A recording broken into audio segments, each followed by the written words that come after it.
Hello beautiful girls. ఈ మధ్య కాలంలో చాలా మందికి హెయిర్ ఫాల్ అయితే అవుతుంది. నేను రీసెంట్గా ఈ ప్రోడక్ట్స్ ఆర్డర్ చేశాను హెయిర్ గ్రోత్ కోసం. ఫస్ట్ వచ్చేసి ఈ యోహోబా ఆయిల్. ఇది ఏంటి అంటే స్కిన్ అండ్ హెయిర్ ఆయిల్. ఇది క్యారియర్ ఆయిల్ లాగా యూజ్ చేసుకోవచ్చు రోజ్మెరీ ఆయిల్కి. ఫ్రిజీ హెయిర్ ఉన్న వాళ్ళు డైరెక్ట్గా అప్లై చేసుకోవచ్చు. చాలా లైట్ వెయిట్ ఉంటుంది, అసలు ఆయిల్ పెట్టుకున్నా కూడా పెట్టుకున్నట్టే ఉంటుంది. ఇంకా ఇది యూజ్ చేద్దామని ఆర్డర్ చేసా.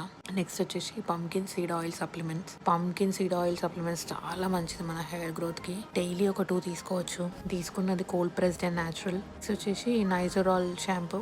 ఇది యాంటీ డాండ్రఫ్ షాంపూ అనమాట. వీక్లీ వన్స్ అలా వాడొచ్చు. దీన్ని హెయిర్ ఫాల్ కంట్రోల్ చేస్తుంది. డాండ్రఫ్ ఉన్న వాళ్ళు ఈ షాంపూ యూజ్ చేయొచ్చు. చాలా మంచిది. కీటోకోనజోల్ 1% అని ఉంది కదా దీంట్లో. ఫస్ట్ డాండ్రఫ్ క్లియర్ అయితే హెయిర్ ఫాల్ కంట్రోల్ అవుతుంది. సో నేనైతే ఈ 3 ప్రోడక్ట్స్ ఆర్డర్ చేసుకున్నాను. ఇవి నా డైలీ లైఫ్లో ఇంక్లూడ్ చేస్తాను. మీకు నచ్చితే మీరు కూడా ఆర్డర్ చేసుకోండి. Please subscribe for more such videos.